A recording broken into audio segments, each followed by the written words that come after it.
It was Judgment Day for neo-Nazi thug Thomas Sewell, and the magistrate didn't hold back, describing his assault on a Channel 9 security guard as sustained and unjustified violence. The magistrate said Sewell was itching for a fight.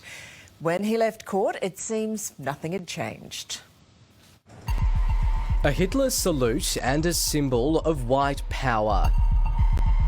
Judgment Day for their leader. We'll see if we get a fair judgment. I can't predict the future. Thomas Sewell. We did not go there looking for violence, but violence met us, and I behaved in an honourable way to defend those that I care about, and I stand by those actions. The neo-Nazi arriving at the Melbourne Magistrates Court with a dozen disciples. While some showed their faces, others wore masks, hats and sunglasses to conceal their identities. Security was beefed up outside, while inside, counter-terrorism detectives sat in Courtroom 24, where Sewell learnt his fate.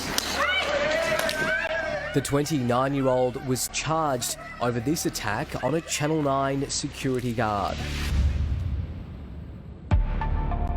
The 1st of March 2021, we're preparing to broadcast a report on a current affair about the concerning rise of Sewell's group, the National Socialist Network. At 5:05 p.m, Sewell and his associate Jacob Hersant turn up to Nine's Melbourne headquarters, recording in the foyer. About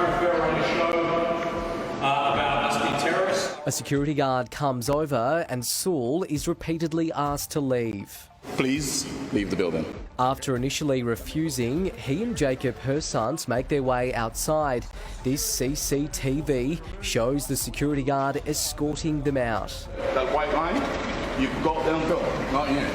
At one point, the security guard appears to dance, sparking this racist taunt from Jacob.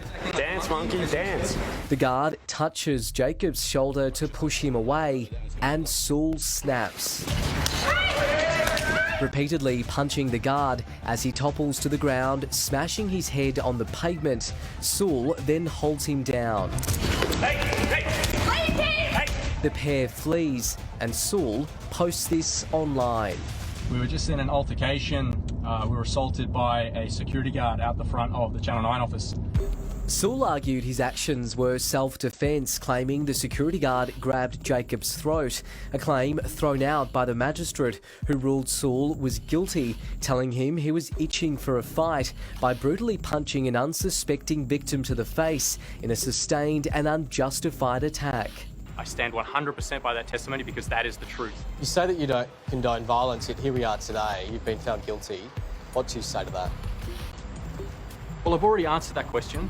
So you're again asking me the same question in a different way to get a different soundbite to put on the television tonight, because the soundbites I just gave you are not in line with your narrative. Outside court, Sewell wasn't backing down. Is there anything you'd like to say to the security officer? I already answered that question.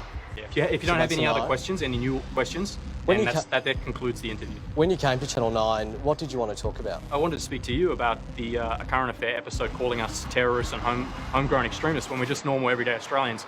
During the two-day hearing, some of Sewell's supporters who'd logged in to watch the case online hijacked the proceedings. Some used fake names, others refused to turn on their cameras, even displaying offensive propaganda on their screens.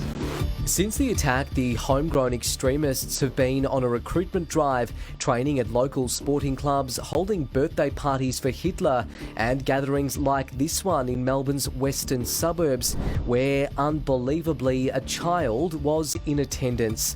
A child also pictured here performing a Hitler salute. What we saw last year, this brutal attack, was hatred pure and simple. And I think it demonstrated once again that where white supremacists gather, violence usually follows. Anti-hate campaigner Dr. Dvir Abramovich is chairman of the Anti-Defamation Commission. I feel that this important decision sends the unmistakable message not just to Thomas Sewell, but to all those Hitler worshippers out there, that their hardcore bigotry, that their evil ideology of extermination will never find a safe haven in our nation. Will you consider appealing? Most likely not, no. I think that We've already spent so much money trying to defend what is a really clear-cut self-defense case. And at this stage, I think that the legal system is a really immoral system. Well, Thomas Sewell is back in court on January 12 for a pre-sentencing hearing. We'll keep you informed.